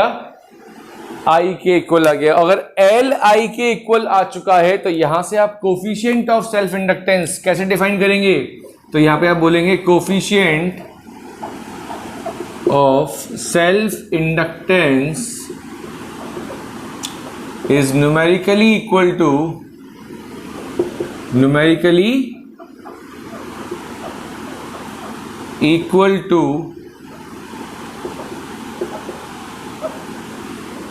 यहाँ पे आई नहीं, यहाँ पे फाई आएगा, मैग्नेटिक फ्लक्स, क्योंकि आई की वैल्यू तो क्या लिया आपने? 1 ampere. Magnetic flux when current passing through the coil is 1 ampere. Current passing through the coil is 1 ampere. बोलो बात समझ में आ रही है? क्लियर है ये बात? बहुत बढ़िया। फाई किसके इक्वल? एल आई के इक्वल। आई की वैल्यू कितनी? 1 के इक्वल। तो फाई किसके इक्वल? एल के इक्वल। तो एल किसके इक्वल? फाई के इक्वल। अगर sir number of turns N दे रखी है तो एन एल आई बन जाएगा फॉर्मूला। एक टर्न के लिए अगर फ्लक्स एल आई है तो एन नंबर ऑफ टर्न्स के लिए फ्लक्स कितना लिंक करेगा? उससे मल्टीप्लाई कर दो सर, तो एन एल आई। ठीक है बेटा, इसकी एक यूनिट होती है, वो आपको याद रखनी है। इसकी यूनिट होती है बेटा हेनरी। इसकी ऐसा यूनिट क्या होती है? हेनरी होती है। क्लियर? इसका एक और फॉर्मूला होता है, समझते हैं एक और फॉर्मूला वो क्या होता है। इसका एक और फॉर्मूला निकालेंगे हम इंड्यूस्ड ईएमएफ की हेल्प से।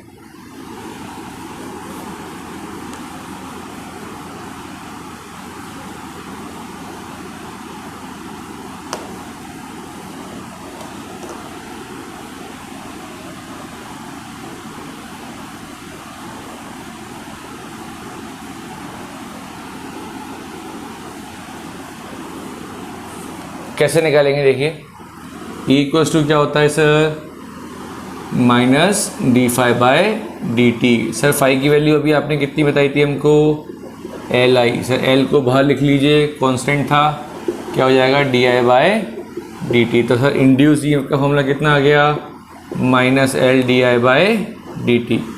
यहाँ से हमारा एक इंड्यूस ई का फॉर्मूला आया। इंडक्टर के अंदर जो ई एम एफ बनता है वो कितना बनता है, minus L D I by D T.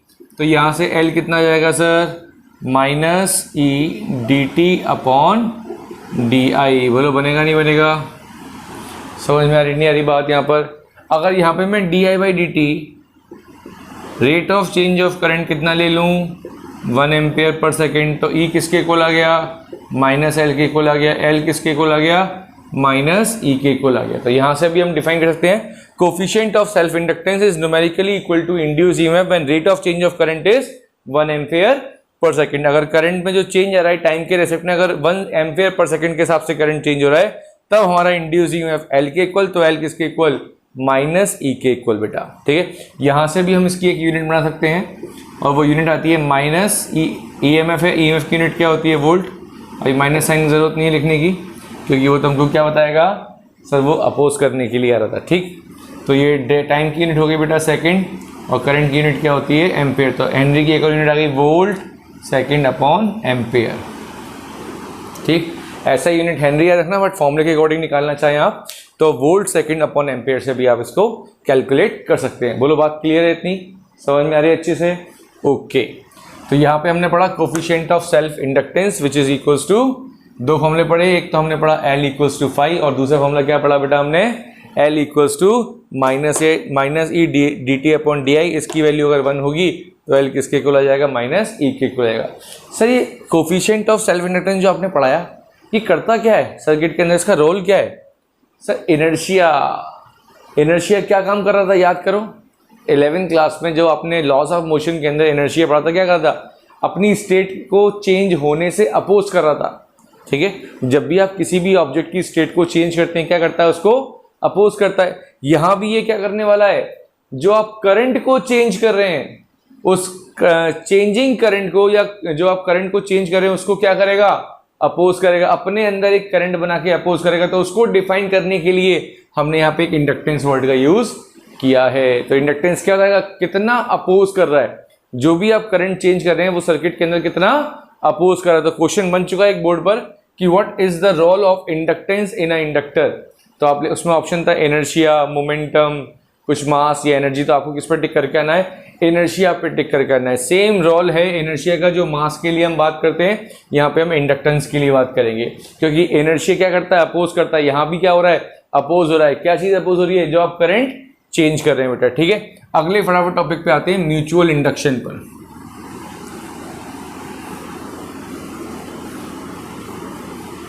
अच्छा, म्यूचुअल इंडक्शन से पहले एक टॉपिक और है, उसको भी डिस्कस करेंगे हम। अगर एक सोलेनॉइड के लिए आपको सेल्फ इंडक्टेंस निकालना हो तो कैसे निकालेंगे।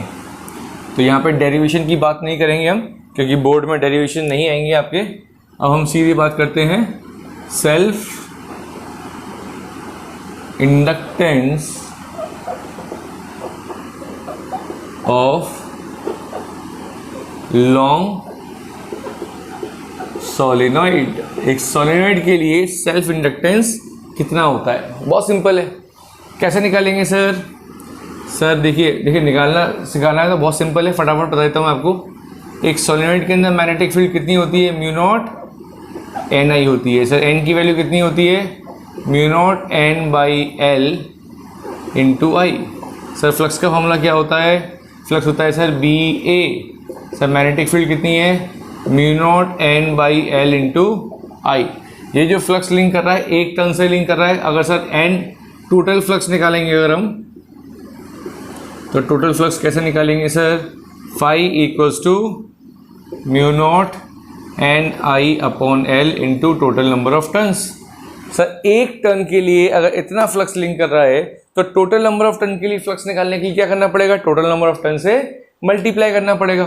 तो यहाँ पे ये वैल्यू आ जाती है बेटा हमारे पास mu naught N square I upon L. ठीक है, अभी हमने फ्लक्स कितना पढ़ा था, एल आई पढ़ा था, ये भी फ्लक्स निकाला, ये भी फ्लक्स निकाला, दोनों को इक्वेट कर दो। सर एल आई किसके इक्वल आ गया, mu naught N square I upon L, I से I cancel out. Sir L की वैल्यू कितनी आ गई, म्यू नॉट एन स्क्वायर, और कुछ चल रहा है के साथ में एरिया चल रहा है। सर एरिया मिस कर दिया आपने, ओके एरिया से ही मल्टीप्लाई कर दो बेटा इसको, mu naught N square A upon L. इस फॉर्मूले से हम क्या निकाल लेंगे बेटा, कोफिशिएंट ऑफ सेल्फ इंडक्टेंस निकाल लेंगे। Mu naught N square into A by L से हम क्या निकाल सकते हैं, कोफिशिएंट ऑफ सेल्फ इंडक्टेंस। बोलो इतनी बात समझ में आ रही है? यस सर बिल्कुल समझ में आ रही है।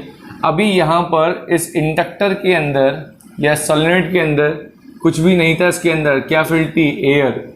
जब एयर की बात करेंगे तो हम ये फॉर्मूला यूज़ करेंगे, समझ में आ रही बात? जब एयर की बात करेंगे तो हम ये फॉर्मूला यूज़ करेंगे। लेकिन अगर सर इस इंडक्टर के अंदर मैं कुछ सॉफ्ट आयरन रॉड रख दूं या और कोई दूसरा मटेरियल प्लेस कर दूं, क्या अभी भी यही फॉर्मूला यूज़ होगा? नहीं, अब ये फॉर्मूला यूज़ नहीं होगा। तब हम यूज़ करेंगे magnetic permeability of the medium. और हमने इलेक्ट्रोस्टैट में पढ़ा था एप्सिलॉन अपॉन एप्सिलॉन नॉट क्या होता है सर, एप्सिलॉन आर। तो इसी तरह म्यू अपॉन म्यू नॉट क्या होगा बेटा, म्यू आर। और यहाँ से म्यू की वैल्यू कितनी आ गई, म्यू नॉट म्यू आर। तो हम फॉर्मूला बन जाएगा हमारा mu N square A upon L. अब म्यू नॉट की जगह क्या आ गया, म्यू, और म्यू की वैल्यू कितनी है, mu naught mu R N square A upon L. अब हम इस फॉर्मूले से सेल्फ इंडक्टेंस फाइंड करेंगे। तो सेल्फ इंडक्टेंस किस किस चीज़ पर डिपेंड करता है? सर देखिए, अगर हम सिर्फ फ्री स्पेस लेते थे तब सिर्फ म्यू नॉट आ रहा था, लेकिन जब हमने इसके अंदर कुछ प्लेस किया, सॉफ्ट आयरन कोर या सॉफ्ट आयरन रॉड हमने जब इसके अंदर लगाई तो म्यू आर भी आ रहा है, एक टर्म मल्टीप्लाई में आ रहा है। तो इंडक्टेंस क्या हो गया, बढ़ गया, मल्टीप्लाई में आ रहा है ना इंडक्टेंस, सॉरी म्यू आर क्या आ रहा है, मल्टीप्लाई में आ रहा है म्यू नॉट की। तो इंडक्टेंस बढ़ना चाहिए कम होना चाहिए, सर बढ़ना चाहिए। सर नंबर ऑफ टर्न्स का स्क्वायर करते जाइए, इंडक्टेंस बढ़ता जाएगा, एरिया बढ़ाते जाइए, इंडक्टेंस बढ़ता जाएगा, लेंथ कम करते जाइए, इंडक्टेंस क्या होगा, बढ़ जाएगा। लेंथ के कम करने से इंडक्टेंस बढ़ेगा और इनके बढ़ाने से भी इंडक्टेंस बढ़ेगा। ये सारे डायरेक्टली हैं और ये इनवर्सली है। चलिए फटाफट देखते हैं म्यूचुअल इंडक्शन।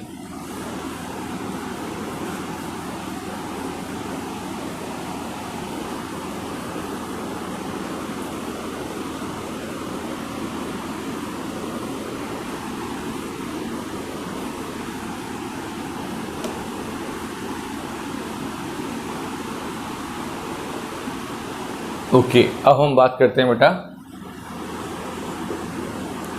Mutual induction. कुछ भी नया टॉपिक नहीं है, 10th क्लास में आपने पढ़ रखा है बेटा, बहुत सिंपल टॉपिक है। यहाँ पे अब क्या करेंगे, हम दो कॉइल लेंगे बेटा, ठीक, और इसके सामने एक और कॉइल हमने रख दी और यहाँ पे कनेक्ट कर दिया गैल्वेनोमीटर। क्या कनेक्ट कर दिया बेटा, गैल्वेनोमीटर। अब क्या हो रहा है सर, देखिए करंट तो हम चेंज करा रहे हैं कॉइल फर्स्ट में। करंट किस में चेंज हो रहा है बेटा, कॉइल फर्स्ट में। अब कॉइल 2 में क्या होगा, कॉइल 1 में करंट को चेंज कराने से क्या कॉइल 2 में कोई करंट बनेगा क्या? देखिए कॉइल 1 में करंट क्या कर रहे हैं बेटा, आप चेंज कर रहे हैं। जब भी करंट में चेंज आएगा सर, फ्लक्स में चेंज आएगा, फ्लक्स में चेंज आएगा, ईएमएफ बनेगा। ये एक पॉइंट याद रख लें बस, आप लाइफ बन जाएगी आपकी। जब भी किसी भी कॉइल में आप करंट को चेंज कर रहे हैं तो फ्लक्स में चेंज आएगा, मैग्नेटिक फील्ड में चेंज आएगा, मैग्नेटिक फील्ड के चेंज आने से ईएमएफ बनेगा और ईएमएफ के बनने से क्या बनता है बेटा, करंट बनता है। अब क्या वो फ्लक्स सिर्फ इसी से लिंक करेगा क्या? नो सर, इससे भी लिंक करेगा। अगर इस वाली कॉइल से फ्लक्स लिंक कर रहा है और अगर वो चेंज हो रहा है तो सर ये कॉइल भी अपने अंदर करंट बनाना स्टार्ट कर देगी। तो कॉइल 2 के अंदर भी क्या बनना स्टार्ट हो जाएगा, करंट बनना स्टार्ट हो जाएगा। कौन सा करंट सर, इंड्यूस करंट। और वो इंड्यूस करंट क्या करेगा सर, वो इंड्यूस करंट इस वाले करंट को क्या करेगा, अपोज करेगा। तो यहां पर जो उसकी डेफिनेशन है बहुत सिंपल है, मैं बोल रहा हूं फटाफट नोट कर लेना आप। It is a property of two coil, it is a property of two coil by virtue of which each opposes the change in the strength of current. दोनों क्या करेंगी, करंट की स्ट्रेंथ को चेंज होने से अपोज करेंगी। But इसमें तो आप ऑलरेडी करंट बना रहे हैं, तो किसमें करंट बन गया, इसमें भी करंट बन गया। किसको अपोज करने के लिए, इस करंट को अपोज करने के लिए। तो यही डेफिनेशन होती है, it is a property of true coil by virtue of which each opposes the change in the strength of current by developing an induce EMF in neighbouring coil. Neighbouring coil में induce EMF बन करके ये इस वाले coil के अंदर जो current आपने चेंज कराया उसको अपोज करती है, और इसी प्रॉपर्टी को कहते हैं हम म्यूचुअल इंडक्शन। ठीक है, यहां पे हम बात कर लेते हैं अब coefficient of mutual inductance. Coefficient of mutual inductance. Sir coefficient of mutual inductance क्या होता है? Sir coefficient of mutual inductance होता है phi is directly proportional to I. ये बताया था आपने, जब इसको हम हटाते हैं कांस्टेंट लगाते हैं, डायरेक्टली हटाते हैं कांस्टेंट लगाते हैं, फाई किसके इक्वल आ गया बेटा? एम आई के इक्वल आ गया। आई की वैल्यू कितनी ले लो? 1 ले लो, तो फाई किसके इक्वल आ गया?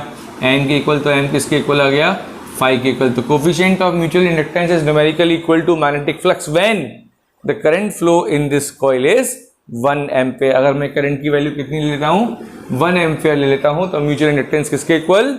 मैग्नेटिक फ्लक्स के इक्वल। ठीक सर, एक और फॉर्मूला बता दीजिए, ले लीजिए बेटा। ई इक्वल्स टू क्या होता है? D phi by D T. Minus sign नहीं लगा रहा अभी मैं, क्योंकि अब अभी मैग्नीट्यूड की बात कर रहे हैं। तो फाई की वैल्यू कितनी? सर फाई की वैल्यू हमारी है एम आई, एम बाहर लिया, कांस्टेंट टर्म था, क्या आ गया sir? D I by D T. अगर sir D I by D T को 1 एम्पेयर पर सेकेंड ले लें अगर हम, तो सर ई की वैल्यू कितनी आ जाएगी? एम आ जाएगी, और एम किसके इक्वल आ गया? ई के इक्वल आ गया। तो mutual of coefficient of mutual inductance is numerically equal to induce EMF when rate of change of current D I by D T कितना?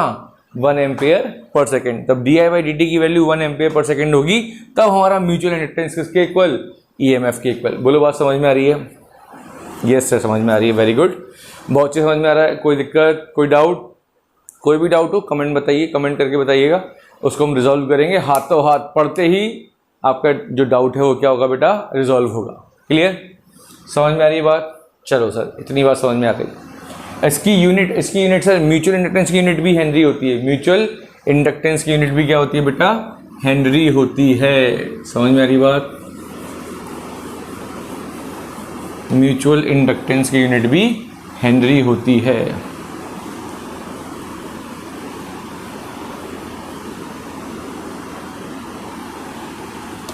अब यहां पर हम देखने वाले हैं एक फॉर्मूला और, तो हमारा म्यूचुअल इंडक्टेंस भी कंप्लीट हो जाएगा बेटा। ओके, क्या कहता है बेटा ये फॉर्मूला? देखते हैं फटाफट। ओके, सबसे पहली बात यहां पे हम पढ़ने वाले हैं बेटा, अब म्यूचुअल इंडक्टेंस निकालेंगे हम। Mutual inductance of 2 long coaxial solenoid. Mutual inductance of 2 long coaxial. Sir coaxial मतलब बहुत सिंपल, देखो ये एक हमारे पास इंडक्टर, इसके ऊपर ही क्या कर दी सर हमने? एक और कॉइल को लपेट दिया। ये एक कॉइल थी, इसके ऊपर सर हमने एक और कॉइल को लपेट दिया। तो ऐसा सिस्टम को हम बोल सकते हैं, या स्फीयर को हम बोल सकते हैं कोएक्सियल। दोनों की एक्सिस कैसी? दोनों की एक्सिस कैसी सर? सेम। इसलिए इसके यहाँ पर हमने वर्ड यूज किया है कोएक्सियल सोलेनॉइड को अगर लपेट दें तब म्यूचुअल इंडक्टेंस कितना होगा। तो अगेन सर हम डेरिवेशन पे नहीं जा रहे हैं, लेकिन मैं थोड़ा सा आइडिया आपको बता देता हूं कि किस तरीके से करते हैं इसको, क्योंकि डेरिवेशन तो आने वाली है नहीं है। अब एक और बताओ, इसके अंदर आपने करंट फ्लो कराया I1, और जो दूसरी कॉइल जो उसके ऊपर लपेटी हुई है उसको मैं आपने करंट फ्लो कराया I2। जो I1 करंट है वो सोलेनॉइड 1 में फ्लो हो रहा है, I2 करंट सोलेनॉइड 2 में फ्लो हो रहा है। अब मेरा क्वेश्चन, अगर आप सोलेनॉइड 1 में टाइम वेरिंग, टाइम के रेस्पेक्ट में अगर आप करंट को चेंज कराएं, ठीक है, टाइम वेरिंग करंट लेते हैं, टाइम के रेस्पेक्ट में करंट चेंज हो रहा है सर, टाइम के रेस्पेक्ट में अगर इसमें करंट चेंज होगा तो मैग्नेटिक फील्ड चेंज होगी। वो मैग्नेटिक फील्ड किससे लिंक करेगी? सोलेनॉइड 2 से लिंक करेगी, दोनों एक दूसरे पे बाउंड है। ठीक है, जब आप इसमें करंट को चेंज कराएंगे टाइम के रेस्पेक्ट में, तो जो भी मैग्नेटिक फील्ड में चेंज आएगा, फ्लक्स में चेंज आएगा, वो किससे लिंक करेगा? सोलेनॉइड 2 से। और सोलेनॉइड 2 में अगर आप टाइम वेरिंग करंट लेते हैं तो उसकी वजह से जो फ्लक्स में चेंज आएगा वो किस में आएगा, सोलेनोइड 1 में। तो एक दूसरे के रेस्पेक्ट में अगर हम बात करें, टाइम के रेस्पेक्ट में अगर एक दूसरे में आप करंट चेंज कराते हैं तो वो एक दूसरे से फ्लक्स क्या करने वाला है, लिंक करने वाला है, उसकी वजह से म्यूचुअल इंडक्टेंस आएगा। उस म्यूचुअल इंडक्टेंस का फॉर्मूला क्या होता है, mu not N1 N2 A/L। ये फॉर्मूला आपको याद रखना है, बस इसी से आपका क्वेश्चन बन जाएगा। दोनों के लिए सेम आएगा, क्योंकि यहाँ पे हम कुछ एज अफेक्ट निगलेक्ट कर देते हैं। मतलब थोड़ी सी लेंथ तो क्या रखनी पड़ेगी, बड़ी रखनी पड़ेगी। किसी चीज़ पे लपेटना है आपको, तो जिस पे लपेट रहे हैं उससे ज़्यादा क्या रखनी पड़ेगी, आपको लेंथ रखनी पड़ेगी। अब सर यहाँ पे N1 और N2 क्या है, तो मैं बता देता हूँ आपको। N1 है बेटा यहाँ पर total number of turns in solenoid 1। N2 क्या है बेटा यहाँ पर, total number of turns in solenoid 2। As affect मतलब जो मैंने बोला एरिया, मतलब उसका लेंथ थोड़ा सा बड़ा रखना पड़ेगा, बट यहाँ पे हम जो एज अफेक्ट है जो थोड़ा सा बढ़ा रहे हैं उसको हम इग्नोर कर रहे हैं, दोनों का लेंथ सेम मान रहे हैं। तो एरिया है बेटा यहाँ पर πr², और L क्या है बेटा यहाँ पर, लेंथ ऑफ सोलेनोइड। पेन की इंक भी खत्म होने वाली है, ठीक है बेटा। तो L क्या है बेटा यहाँ पर, लेंथ ऑफ सोलेनोइड। समझ में आ रही बात। एक रिलेशन आपको बता देता हूँ जो आपको काम आएगी बेटा। N इक्वल्स टू क्या होता है, N/L। स्मॉल एन और कैपिटल में रिलेशन अच्छे से याद रखना। स्मॉल एन क्या होता है, total number of turns per unit length. Sir अगर हमें टोटल नंबर ऑफ टर्न्स निकालने तो कैसे निकालते हैं, N/L से। तो सर इस टर्म में कोई फॉर्मूला बता के दिखाइए। आ जाइए बेटा यहाँ पे देखिए, N का फॉर्मूला क्या हो सकता है, म्यू नॉट N1 की वैल्यू किसके equal, sir N1 × L। N2 की वैल्यू किसके equal, N2 × L। Sir area क्या होता है, πr², अपॉन में क्या चल रहा है सर, L। एक L से एक L क्या आ जाएगा, मर जाएगा, क्या बचेगा, म्यू नॉट N1 N2। एक L से एक L तो एक L बचा, πr² बच रहा है हमारे पास, एक L बच रहा है हमारे पास। अपॉन में कुछ बच रहा है क्या, नो सर, अपॉन में कुछ भी नहीं बच रहा। तो अगर आपको स्मॉल n दे रखा है तो इस फॉर्मूले से निकालें, अगर आपको कैपिटल N डायरेक्ट दे रखा है तो इस फॉर्मूले को यूज़ करें। दोनों फॉर्मूले म्यूचुअल इंडक्टेंस के हैं, दोनों सेम रहेंगे। सोलेनोइड 1 में अगर करंट चेंज कर रहे हैं आप टाइम के रेस्पेक्ट में, तो सोलेनोइड 2 में जो म्यूचुअल इंडक्टेंस होगा वो भी यही होगा। सोलेनोइड 2 में करंट चेंज कर रहे हैं आप, तो सोलेनोइड 1 में जो म्यूचुअल इंडक्टेंस होगा वो भी यही होगा। तो दोनों का म्यूचुअल इंडक्टेंस क्या रहेगा बेटा, सेम रहेगा, ठीक है। इसको जनरली हम ऐसे लिखते हैं, M12 is equals to M21, mutual inductance of solenoid 1 with respect to 2, और उसको बोलते हैं mutual inductance of solenoid 2 with respect to 1। दोनों की वैल्यू हम ड्राइव करते हैं, सेम आती है, इसलिए हम एक जनरल फॉर्मूला पढ़ लेते हैं। आपको इन सब चीज़ों से मतलब नहीं है। जब भी कोई क्वेश्चन आएगा तो आपको अगर ये फॉर्मूला क्लियर है, ये दोनों फॉर्मूले क्लियर हैं, तो आप इजीली क्वेश्चन न्यूमेरिकल कर सकते हैं बेटा। अगेन अगर यहाँ पे अभी क्या लिया हुआ है बेटा, हमने एयर लिया हुआ है। अगर मैं कोई मीडियम ले लेता हूँ, तब क्या होगा फॉर्मूला, बोलो तब फॉर्मूला क्या होगा, फटाफट बताओ सर। अभी तो बताया आपने, मीडियम के लिए क्या जाता है सर, मीडियम के लिए एक रिलेटिव परमिटिविटी आ जाती है, तब हमारा फॉर्मूला होगा mu naught mu are N1 N2 × A/L। तब हम इस फॉर्मूले को यूज़ करेंगे। अगेन सर म्यूचुअल इंडक्टेंस किस पर डिपेंड कर रहा है सर, आपने अगर फ्री स्पेस की जगह आपने कोई मीडियम रख दिया, सॉफ्ट आयरन वगैरह, तब म्यूचुअल इंडक्टेंस बढ़ जाता है। नंबर ऑफ टर्न्स के बढ़ाने से म्यूचुअल इंडक्टेंस बढ़ जाता है। एरिया के बढ़ाने से इसका रेडियस बढ़ाते जाओ, एरिया बढ़ता जाएगा। एरिया के बढ़ने से म्यूचुअल इंडक्टेंस बढ़ जाता है, और लेंथ को कम करने से म्यूचुअल इंडक्टेंस भी बढ़ता है, ठीक है बेटा। तो ये रिलेशन आपको याद होनी चाहिए, ठीक है। यहाँ पे मैं आपको दो छोटी छोटी चीज़ें और बता देता हूँ। वैसे तो बहुत कम पूछी गई हैं, फिर भी हम उसको इग्नोर नहीं कर सकते, तो आपको ये चीज़ याद होनी चाहिए बेटा, ठीक है। उसके बाद फिर हमारे दो टॉपिक बचेंगे, AC जनरेटर और ट्रांसफार्मर। उनको हम अल्टरनेटिंग करंट में कंप्लीट करेंगे। किसमें कंप्लीट करेंगे बोलो, AC के अंदर लाइव सेशन में मोस्ट प्रोबेबली उसको हम कंप्लीट करेंगे। तो कल वापस से मैं बता देता हूँ बेटा आपको, कल हम 9 बजे शार्प 9 o'clock कल हम पूरा अरेंजमेंट करके रखेंगे। आई होप अगर सब कुछ ठीक रहा तो तो 9 बजे हम लाइव जाएंगे और एसी स्टार्ट करेंगे। और उससे पहले हम क्या करने वाले हैं, उससे पहले कुछ सेल्फ इंडक्टेंस और म्यूचुअल इंडक्टेंस में हम क्वेश्चंस देखेंगे, उसके बाद हम एसी स्टार्ट करेंगे। ठीक है, ओके। तो मैं क्या बताने वाला था बेटा, अगर सपोज करो ये आपके पास एक कॉइल है और आपने एक और कॉइल ले ली, तब टोटल सेल्फ इंडक्टेंस कैसे निकालेंगे, मतलब कोफिशिएंट ऑफ सेल्फ इंडक्टेंस कैसे निकालेंगे। इसका सेल्फ इंडक्टेंस L1 और इसका सेल्फ इंडक्टेंस L2। ध्यान रखना बेटा, जब दो इंडक्टर या दो सोलेनोइड सीरीज में लगे हों, ठीक है, तब क्या करना है, तब आपको याद रखना है सर करंट की वैल्यू, किसकी वैल्यू बेटा, करंट की वैल्यू क्या रहती है, सेम रहती है। और हमारा ईएमएफ क्या होता है बेटा, डिफरेंट होता है। इसमें बनने वाला इंड्यूस ईएमएफ क्या होगा, डिफरेंट होगा। ये बात ध्यान रखनी है बेटा आपको, ठीक। अब सर यहाँ पे सीरीज में करंट सेम है, ईएमएफ डिफरेंट है। सर ईएमएफ का फॉर्मूला क्या होता है, ईएमएफ का बेसिक फॉर्मूला बताओ पहले, -L di/dt होता है सर। अब ये सीरीज में करंट तो सेम कर दिया, ईएमएफ डिफरेंट है, तो इसका ईएमएफ E1 और इसका EMF E2। Sir total EMF किसके इक्वल, E1 प्लस E2। तो E की वैल्यू क्या होती है, L di/dt। E1 की वैल्यू क्या होगी, L1 di/dt plus L2 di/dt। Sir di/dt cancel out. तो सीरीज में अगर आपको टोटल इंडक्टेंस निकाला, सिंपली क्या कर दो बेटा, ऐड कर दो। क्या कर दो, टोटल इंडक्टेंस फाइंड करने के लिए दोनों का इंडक्टेंस क्या कर दो, ऐड कर दो। लेकिन जब आप पैरेलल के लिए सॉल्व करें, किसके लिए, पैरेलल के, तो क्या चीज़ है रखनी, बताता हूँ बेटा आपको अभी।